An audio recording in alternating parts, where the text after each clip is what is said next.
Is going to be working with, if I'm not mistaken, Keela? Yes? They're hard to tell from underwater sometimes. You've got Keela? No. You've got both. Ladies and gentlemen, Neil, two ladies at once. How does he do it? He will have Aurora together. This is going to be good. And the lovely Katie. She will be working with the baby Tika. And the lone male outside of the habitat, lone trainer, Gary. I'm not sure what he's going to be doing, but keep your eyes on him because he's up to something. This is going to be great. Now, as I mentioned earlier, Keela and Aurora, the two female adults, one is the daughter, one is the grandmother. The grandmother is pregnant. What? How is that possible? We'll talk about that shortly. However, we're talking about training right now.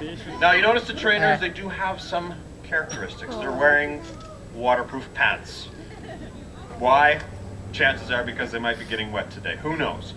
They've also got whistles, they've also got buckets of food. Now, all of these things come together, ultimately, to work with the animals. Listen in particular for when they blow the whistles. That's one reason why, if you happen to bring a whistle into the aquarium, we confiscate it, because we don't want the animals to be confused. Because we don't speak Beluga. Belugas, as far as we know, don't speak a single human language.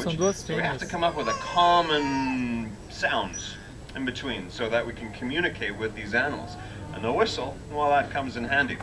You'll notice every time the trainers ask for a certain behavior, when they blow the whistle, that behavior seems to stop. And it's actually a signal to the beluga that, yes, that's what we were looking for. Good. Bingo, bango, you're done. All right, moving on.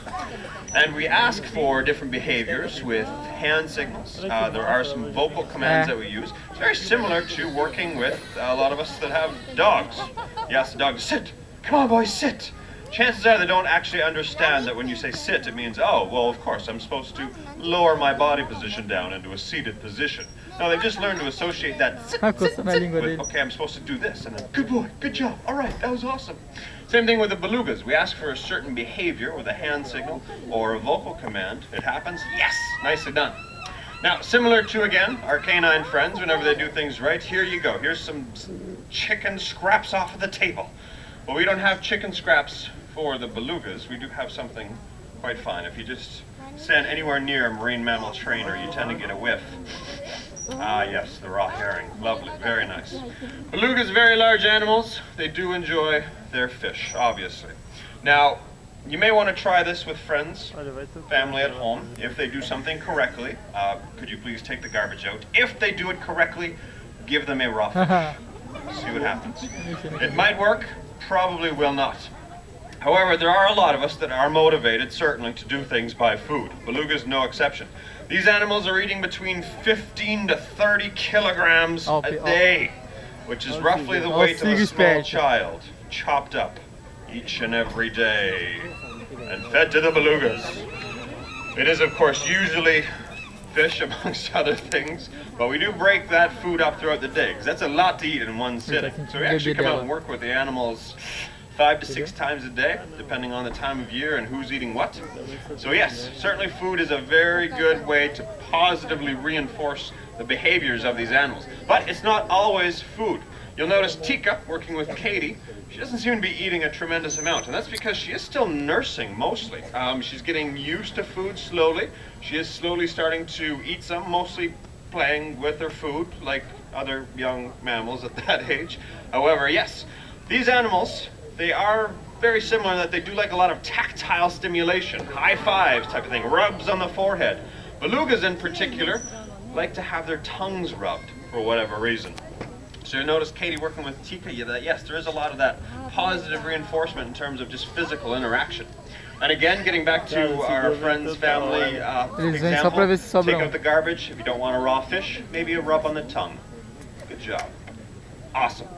Well, yeah, it doesn't really work for people. With belugas, it seems to work out quite nicely. So it does, of course, raise the question, okay, that's how you train a beluga, roughly in a nutshell, but why on earth are we training these animals to do some of the behaviors that you're seeing? Well, there's a few reasons. Let's focus on what Neil is doing right now with the tail up. What are those gray lines that you see in the tail of the beluga? They are veins of the animal. Now, these are large mammals just like us. Every now and again, we've got to go and get blood taken for whatever reason. If we're not feeling too well, we have injections.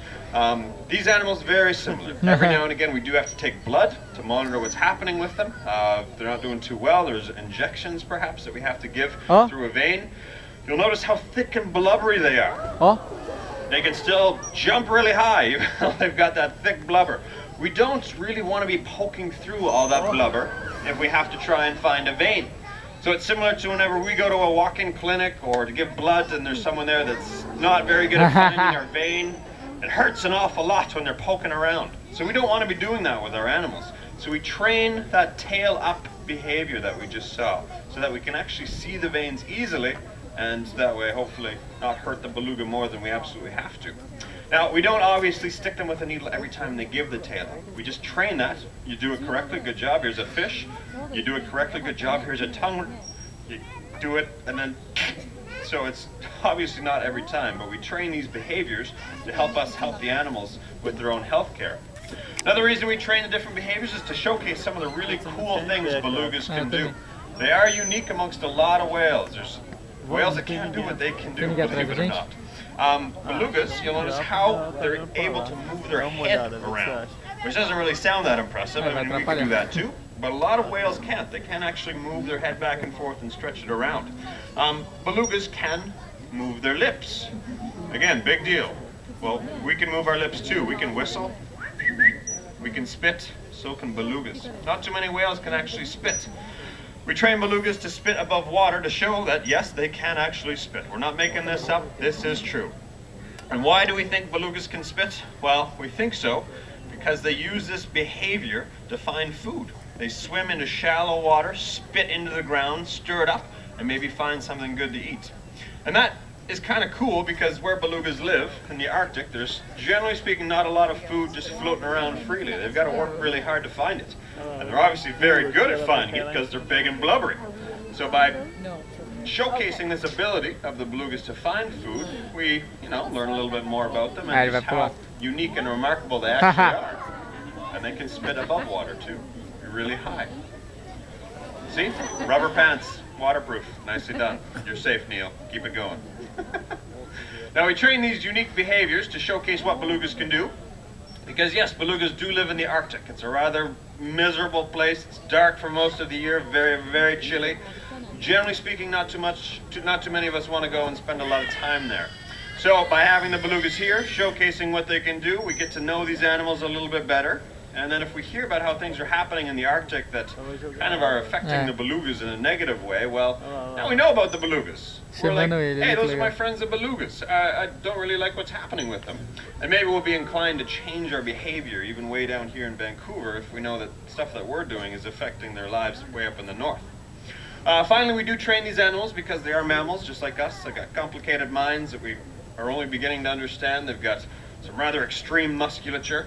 And we want to keep them exercising, yes, and we want to keep their minds going. But of course, unlike us, we can't really give them a Sudoku puzzle in the morning. Here you go, 1 through 9 in the boxes, good luck. I don't think they can count like we can. So we work on old skills, we work on new skills, we work on skills that don't really make a lot of sense in terms of, well, what on earth are you training the beluga to do that for? Just something different, just something to keep their minds always working. Because they're pretty impressive animals, and we like to keep their lives as interesting as possible. So feel free to continue watching the trainers. I think they're just finishing up right now. As I mentioned earlier, we do come out and actually work with these animals 5 or 6 times a day, and it's not always that we're on microphone.